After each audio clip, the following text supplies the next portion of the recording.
O projeto IPRE em Ação apresenta IPRE Entrevista. O convidado de hoje é o professor Bernardo Mansano.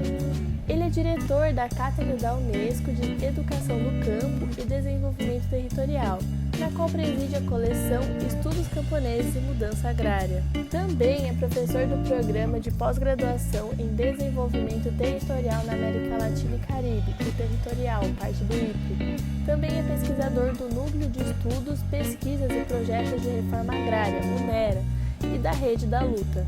Mansano também é membro do Conselho Pedagógico Nacional do PRONERA, no Instituto Nacional de Colonização e Reforma Agrária, o INCRA. Primeiramente, se o senhor quiser fazer uma breve apresentação da sua trajetória na Unesp. A minha trajetória na Unesp. Então, eu entrei na Unesp em 1989. Acho que você não tinha nascido ainda, né? Então, eu entrei como professor assistente, que é também um cargo que já nem existe mais na Unesp, né? Agora nós temos professores doutores, professores associados, mas na época eu entrei, eu tinha terminado a minha graduação, quando eu entrei na Unesp. E foi muito interessante, porque eu fui dar aula para os meus colegas de graduação. Eu me formei na Universidade de São Paulo, e eu participava da Associação dos Geógrafos Brasileiros, e lá os meus colegas do curso de Geografia da Unesp de Presidente Prudente, que também participavam, a gente se encontravam como alunos de graduação nas reuniões da Associação dos Geógrafos Brasileiros, e aí isso em 88. Em 89 eu chego lá como professor, né, contratado pela Unesp para dar aula para eles. Foi uma experiência muito gratificante. Muitos deles hoje também são professores de várias universidades, inclusive da Unesp, e de federais do Brasil, e a gente sempre se encontra e a gente sempre comenta que isso já não acontece mais, porque agora, para você entrar na universidade, você tem que ter, no mínimo, o título de doutor. Então, eu entro em 89, e como aluno, ainda somente com a graduação, e faço meu mestrado, faço meu doutorado, só em 2000, ou seja, 11 anos depois, é que eu sou um professor doutor, me filio ou me credencio ao programa de pós-graduação, que tinha acabado de ser criado também, né? Nós conseguimos elevar esse programa a um programa nota 7, programa de Geografia da Unesp é nota 7 na CAPES. Eu sempre me envolvi muito com o Movimento Sem Terra. O Movimento Sem Terra sempre foi meu objeto de estudo, e eu participei da criação do Programa Nacional de Educação na Reforma Agrária, e aí eu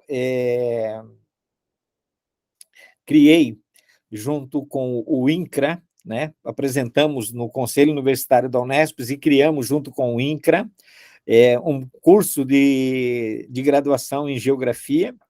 A criação desse curso de graduação em Geografia para assentados levou ao professor Macari, que era então reitor na época, a sugerir a criação de uma cátedra da Unesco, que é onde eu estou nesse momento. Eu trabalhei na criação da Cátedra Unesco de Educação do Campo e Desenvolvimento Territorial, e quando a Cátedra da Unesco foi criada, ela veio para o IPRE, que o IPRE também estava sendo criada nessa época, né? Então ela se estabeleceu dentro do IPRE como a parte de políticas públicas do IPRE, né? Que o Santiago Dantas é a parte de relações internacionais. E aí eu vim para cá, isso foi em 2009, estou aqui até hoje, mas trabalho em Presidente Prudente e trabalho em São Paulo. Eu viajo toda semana, dou aula na graduação e na pós-graduação lá, e aqui eu coordeno a cátedra, vários projetos de pesquisa, e também dou aula no programa de pós-graduação que nós criamos com a Via Campesina, que chama Territorial.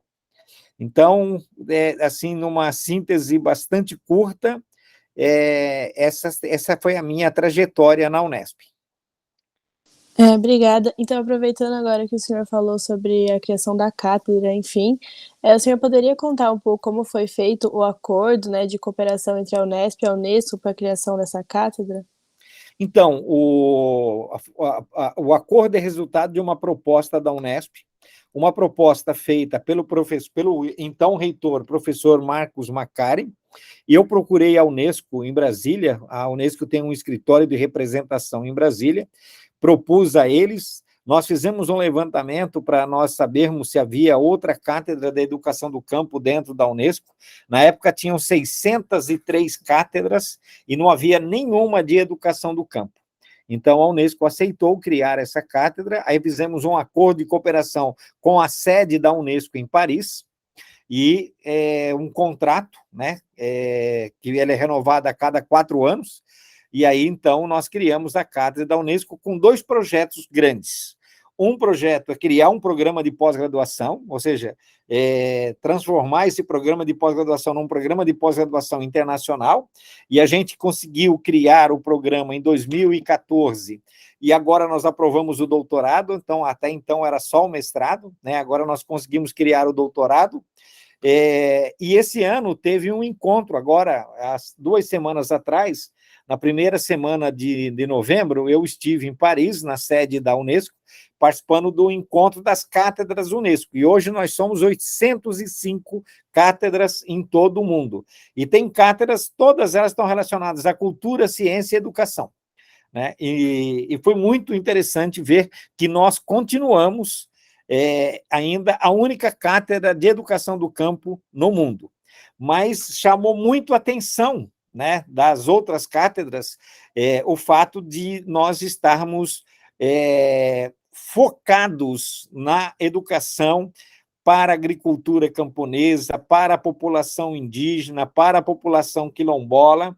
Em outros países, essas populações estão associadas a outros temas, como alfabetização de jovens e adultos, etc. Mas, no nosso caso, não, já estão ligados diretamente à pós-graduação, o que também mostra o quanto que o Brasil está avançado em relação à educação do campo. Muito bom. E ainda sobre essa questão, gostaria de perguntar se houve dificuldades para a inauguração desse territorial frente às perspectivas políticas, né, em movimentos sociais. E qual você acha, né, que é o impacto dessa cooperação nos movimentos sociais? Olha, quando nós criamos a proposta de criação, quando nós apresentamos a proposta de criação do territorial, nós tivemos um bom debate no Conselho Universitário, né? E quando nós tivemos também a criação do curso de graduação de Geografia, nós também tivemos um bom debate no Conselho Universitário, e nosso principal argumento foi a tradição que a Unesp tem de trabalhar com o interior, de trabalhar com essa população, né? A Unesp é uma universidade que toda a sua existência sempre teve foco no campo, né? No interior do Brasil.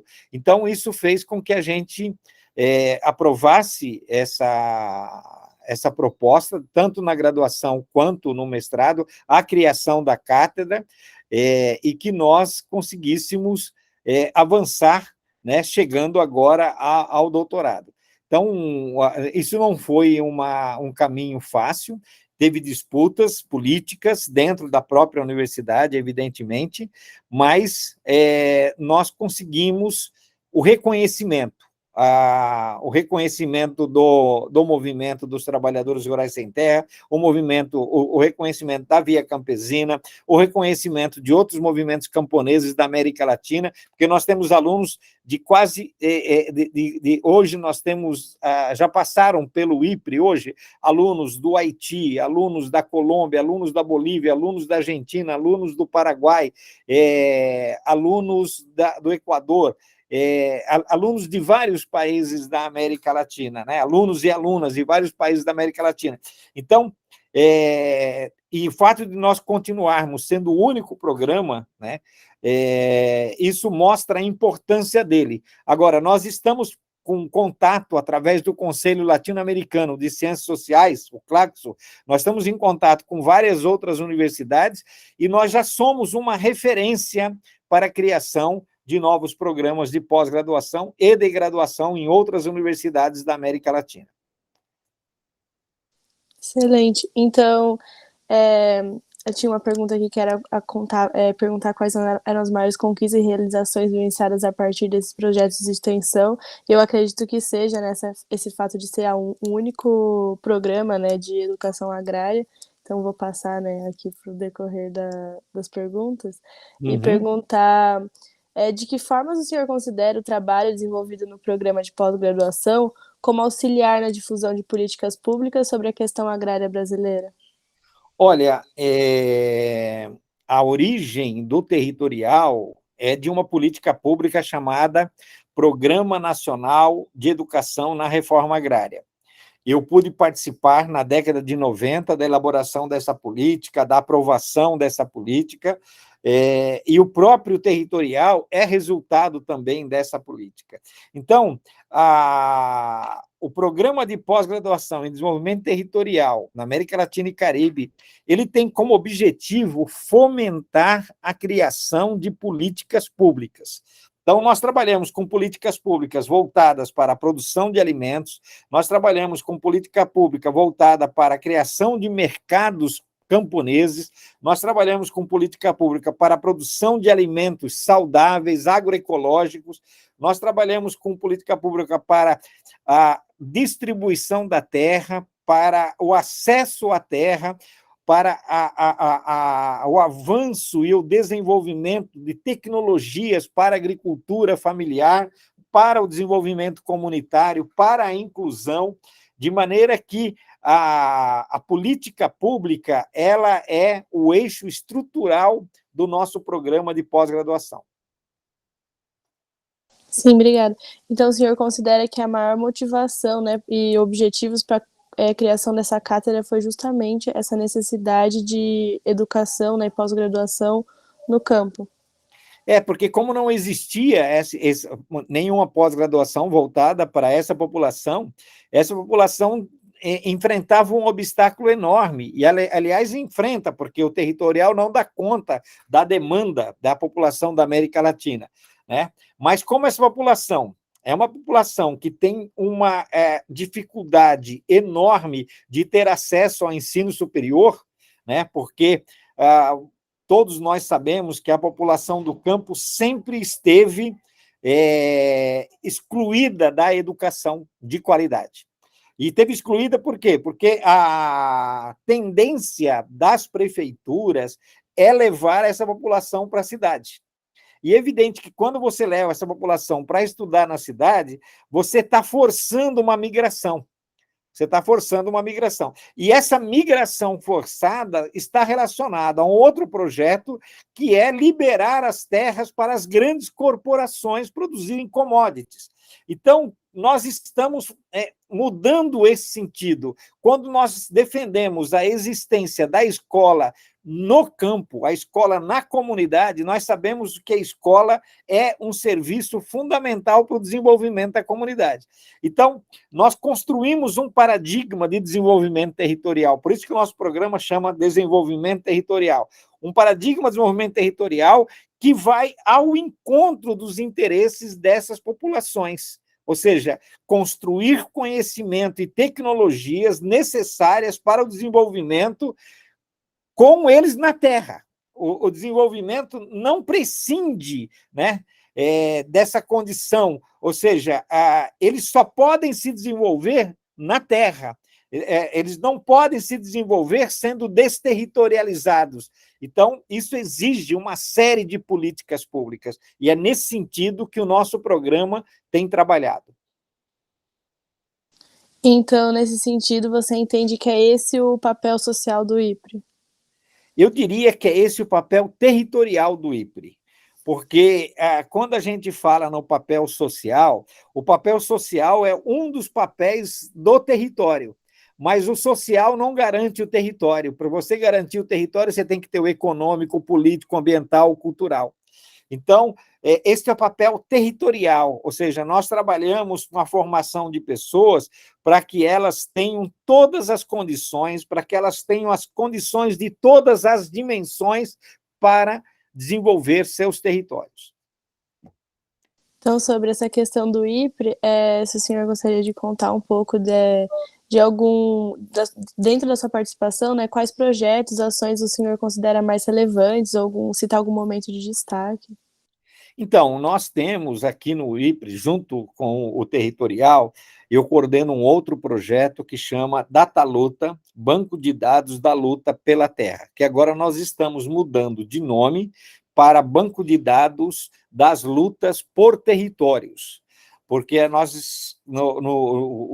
esse projeto ele tem 20 anos, e o que nós observamos é que nós não estamos só lutando pela terra, nós estamos lutando por vários outros territórios, né? Nós entendemos o território não numa perspectiva absoluta, ou seja, o território como um lugar, mas nós entendemos o território numa perspectiva multidimensional, material e imaterial. Então, o corpo também é território, a mente também é território, ou seja, nós trabalhamos com territórios diversos, e isso faz com que a luta não se dá mais somente no sentido de ter a terra, mas de ter todas as condições para estar na terra. Então, nesse sentido, esse outro projeto, o Banco de Dados, ele é hoje um banco de dados latino-americano, ele começou no Brasil, e nós produzimos, né, nós temos um plano de gestão de dados desses territórios que vai contribuir para a construção de políticas públicas, de projetos de políticas públicas. Então, o IPRE hoje tem um programa de pós-graduação e um projeto que envolve hoje universidades de vários países da América Latina e Caribe, e de onde vêm, inclusive, alunas e alunos para estudarem aqui. Muito obrigada. E então a sua relação com o IPRE se dá por causa do territorial e desse projeto do Data Luta. E então o senhor começou a atuar no IPRE desde a criação do territorial? Então, eu atuo no IPRE antes da criação do territorial. Eu atuo no IPRE quando nós criamos a cátedra. E quando nós criamos a cátedra, que foi em 2009, Isabela, o IPRE não existia, tá? Então, eu estou no IPRE antes do IPRE existir, tá bem? Então, quando eu cheguei aqui em 2009, que nós iniciamos todo o processo, aliás, eu vim para cá em 2007, mas entre 2007 e 2009 foi o tempo de acordos de cooperação entre Unesp e Unesco, então, somente em outubro de 2009 é que a gente teve a cátedra assinada oficialmente, né, pela Unesco e pela Unesp. E aí o IPRE vai ser criado em 2011, 2012, se eu não me engano. Então, aí, quando vai ser criado o IPRE, ele é criado com a junção do Santiago Dantas, porque a cátedra já estava aqui na Praça da Sé, o Santiago Dantas já estava aqui na Praça da Sé, e aí, então, a reitoria resolve criar o Instituto de Políticas Públicas e Relações Internacionais, e quando ela vai criar o IPRE, nós já estamos criando o territorial. Então, aí nós já temos 2 programas, né, de pós-graduação. E agora nós temos 2 mestrados e 2 doutorados aqui. Então, nesse sentido, como o senhor enxerga a atuação do Instituto e qual é o papel dele na transversalidade do tripé universitário? Olha, o IPRE, ele trabalha com a pesquisa, a extensão e o ensino, mas no ensino ele atua somente na pós-graduação. E a extensão está relacionada com a produção de conhecimento e produção de tecnologias que estão à disposição ou que fazem parte de um diálogo que o IPRE faz com diversas outras instituições e seus territórios. Então, a extensão e o ensino, eles estão relacionados com o desenvolvimento territorial, com a perspectiva da internacionalização, e a gente tem, nessa relação entre extensão e ensino, a gente tem um elo fortíssimo, que é a pesquisa, que é onde nós investimos cada vez mais. O IPRE ele é cada vez mais um instituto de pesquisa avançada. Então, nesse sentido, o senhor acredita que existem lacunas dentro desse instituto? E se sim, quais são elas? Então, hoje eu diria que não há lacunas, mas há algumas ideias dentro do IPRE, algumas propostas de que o IPRE poderia atuar também na graduação. Então, nesse sentido, a graduação seria uma lacuna dentro do IPRE. Isso vai depender muito do futuro do IPRE, né? Se o IPRE pretender criar também a graduação, então, nesse caso, nós vamos ter que atuar nessa frente também da graduação. Quais os cursos que o IPRE poderia oferecer? Então, eu diria que hoje, dentro da proposta original que gerou o IPRE, de políticas públicas e relações internacionais, pesquisa e ensino de pós-graduação, né, eu acho que nós estamos contemplados. Mas, evidentemente, que nós podemos querer mais, podemos querer ampliar, né? Mas, para isso, o IPRE vai ter que ser reestruturado, porque hoje o IPRE não tem nenhum professor. Ele é um espaço onde nós recebemos professores de diversos campi da Unesp que vêm trabalhar aqui, né? E quando eu venho trabalhar aqui, isso significa um certo desdobramento do trabalho, né? Então, eu acho que uma lacuna que nós temos no IPRE, e essa lacuna é uma lacuna estrutural, é a falta de um quadro de funcionários do próprio IPRE, né? Só que quando o IPRE foi criado, né, não tinha no seu plano ter um quadro de funcionários. Só que o crescimento do IPRE nesses anos, né, nesses quase mais de 10 anos, está exigindo a formação de um quadro de funcionários, e isso, então, passa a ser um debate que a Unesp vai fazer, com certeza, nos próximos anos. Então, nesse sentido, o senhor enxerga as possibilidades de desenvolvimento do IPRE nesse sentido, de melhoria nessa organização estrutural e em levar o IPRE para a graduação? Então, para isso, para levar o IPRE para a graduação, somente com um quadro de funcionários. Não é possível pensar hoje com o IPRE sem um quadro de funcionários, sem um quadro de professores, sem um quadro de técnicos, criar uma graduação. O IPRE, os projetos e os cursos de pós-graduação que nós temos aqui hoje, Isabela, eles estão muito além da nossa capacidade de trabalho. Sim, certo. E de que forma que o senhor enxerga que o IPRE estimulou, impulsionou o programa de pós-graduação da Unesp, tornando ele internacionalmente reconhecido? Olha, pela própria natureza dos dois programas, né? Um programa de relações internacionais e um programa latino-americano de desenvolvimento territorial. Ou seja, os dois têm, na sua própria natureza, a internacionalização. Então, todas as vezes que a gente tem reunião com a Pró-Reitoria de Pós-Graduação e que nós somos analisados, esse é o destaque que a Pró-Reitoria dá ao Santiago Dantas e ao territorial, né?